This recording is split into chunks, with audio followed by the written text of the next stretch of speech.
ஆண்டவராகிய இயேசு கிறிஸ்துவின் மகோன்னத நாமத்தில் உங்களை அன்புடன் வாழ்த்துகிறோம்.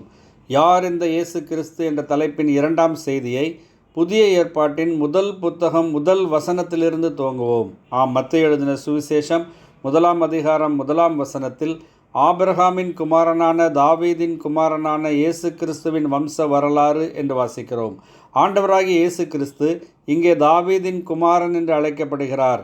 தாவீது பிறந்து ஏறத்தாழ 1000 வருடங்களுக்கு பிறகு பிறந்தவர் ஆண்டவராகிய இயேசு கிறிஸ்து. அவர் சாலமோனைப் போல தாவீதின் குமாரன் என்று சொல்ல முடியாது. மாறாக வம்சாவளியில் தாவீதின் வம்சத்தில் தோன்றினவர் ஆவார். ஆகவே அவர் தாவீதின் குமாரன் என்று அழைக்கப்பட்டார். புதிய ஏற்பாட்டில் 15 இடங்களுக்கு மேலாக ஆண்டவர் இயேசு கிறிஸ்து தாவீதின் குமாரன் என்று அழைக்கப்பட்டுள்ளார். ஒரு கானானிய ஸ்திரீ ஆண்டவர் இயேசு கிறிஸ்துவை நோக்கி, தாவீதின் குமாரனே எனக்கு இரங்கும் என்று கூப்பிட்டாள். 2 குருடர்கள், தாவீதின் குமாரனே எங்களுக்கு இரங்கும் என்றார்கள். திரளான ஜனங்கள் கூட்டமாய் வந்து தாவீதின் குமாரனுக்கு ஓசன்னா என்று கூறினார்கள்.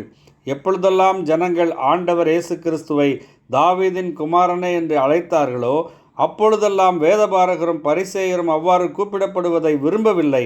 ஏனெனில் தாவீதின் குமாரன் என்பது வரப்போகிறவரான மேசியாவாகிய கிறிஸ்துவையே குறிக்கும் என்று அவர்கள் அறிந்திருந்தார்கள்.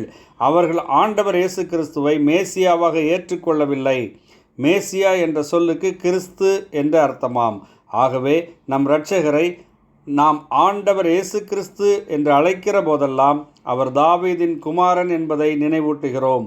வெளிப்படையாகவோ மறைமுகமாகவோ அவரை மேசியாவாக தாவீதின் குமாரனாக பார்க்கிறோம்.